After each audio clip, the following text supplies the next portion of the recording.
Tedavi ve iyileşme. Tedavi ve iyileşme aslında özdeş, beraber kavramlar.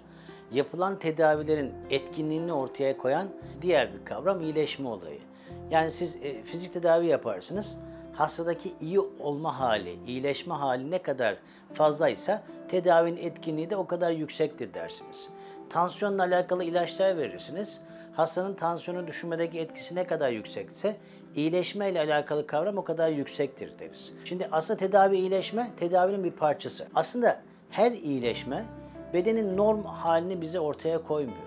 Yani beden her döneminde yeni bir iyilik hali ve formatı ortaya koyuyor ve hayat formunu ona göre dizayn ediyor. Ne demek istiyoruz burada?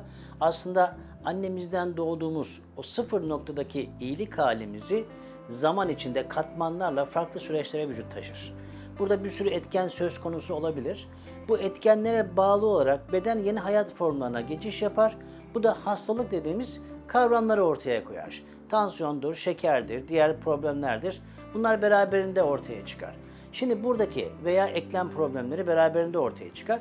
Burada hastaya tedavi verirsiniz. Hastanın iyi olmasını gözlersiniz. İyileşme ne kadar iyiyse tedavi de o kadar güçlüdür. Fakat burada şunu hedeflenmez. Yani biz doğduğumuz andaki iyilik formuna veya orijinal formuna bedeni nasıl taşırız bu düşünülmez. Düşünülen konu orada aslında tedavinin etkinliğidir. Ama yapılması gereken, biz RTM sisteminde öngördüğümüz hadise o, tedavi iyileşme kuramlarından ziyade bedeni iyilik formuna taşımaktan bahsediyoruz. Beden zaten iyilik orijinal haline taşındığında iyileşme sürecini kendisi organize ediyor. Yani her tedavi, tedavileri, iyileşmeleri ortaya koyabilir ama her iyileşme orijinal iyilik halinin göstergesi değildir aslında.